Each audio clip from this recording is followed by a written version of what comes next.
అమెరికాలో జరిగిన విమాన ప్రమాదంలో 67 మంది ప్రాణాలు విడిచారు. విమానంలో ఉన్నవారిలో ఒక్కరు కూడా ప్రాణాలతో మిగలలేదు.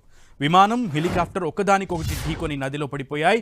ప్రమాదం జరిగిన వెంటనే రెస్క్యూ సిబ్బంది ఘటనా స్థలానికి చేరుకుని నదిలో ముమ్మరంగా గాలింపు చర్యలు చేపట్టారు. కానీ ఏ ఒక్కరూ కూడా ప్రాణాలతో లేకపోవడంతో అమెరికా ఒక్కసారిగా ఉలిక్కిపడింది. ప్రమాద స్థలంలో భయానక పరిస్థితి ఉంది. నదిలో వెతికే కొద్దీ మృతదేహాలు బయటపడుతున్నాయి.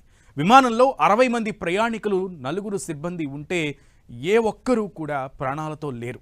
మరోవైపు ఆర్మీ హెలికాప్టర్లో ఉన్న 3 ఆర్మీ అధికారులు ప్రాణాలు విడిచారు. పిఎస్ఏ ఎయిర్లైన్స్కు చెందిన విమానం కాన్సాస్లోని విషిటా నుంచి బుధవారం ఉదయం బయలుదేరింది. వాషింగ్టన్లోని రీగన్ ఎయిర్పోర్ట్లో ల్యాండ్ అయ్యే సమయంలో ఆర్మీకి చెందిన హెలికాప్టర్ను ఢీకొట్టింది. ఎయిర్పోర్ట్ పక్కనే ఉన్న పోటోమాక్ నదిలో హెలికాప్టర్, విమానం కూలిపోయాయి. గగనతలంలో చోటు చేసుకున్న ఈ ప్రమాదంతో ఒక్కసారిగా భారీ శబ్దం వినిపించింది.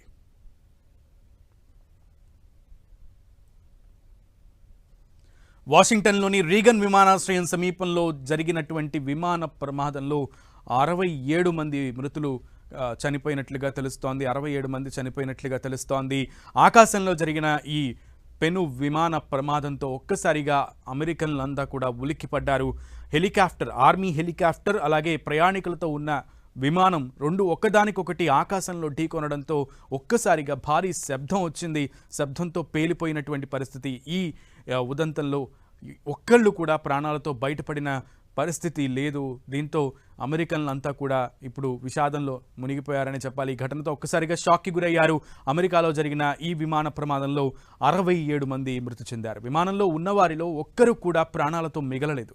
విమానం, హెలికాప్టర్ ఒకదానికొకటి ఢీకొని నదిలో పడిపోయాయి. ప్రమాదం జరిగిన వెంటనే రెస్క్యూ సిబ్బంది ఘటనా స్థలానికి చేరుకుని నదిలో ముమ్మరంగా గాలింపు చర్యలు చేపట్టినప్పటికీ ఏ ఒక్కరూ కూడా ప్రాణాలతో లేకపోవడంతో అమెరికా ఒక్కసారిగా ఉలిక్కిపడింది.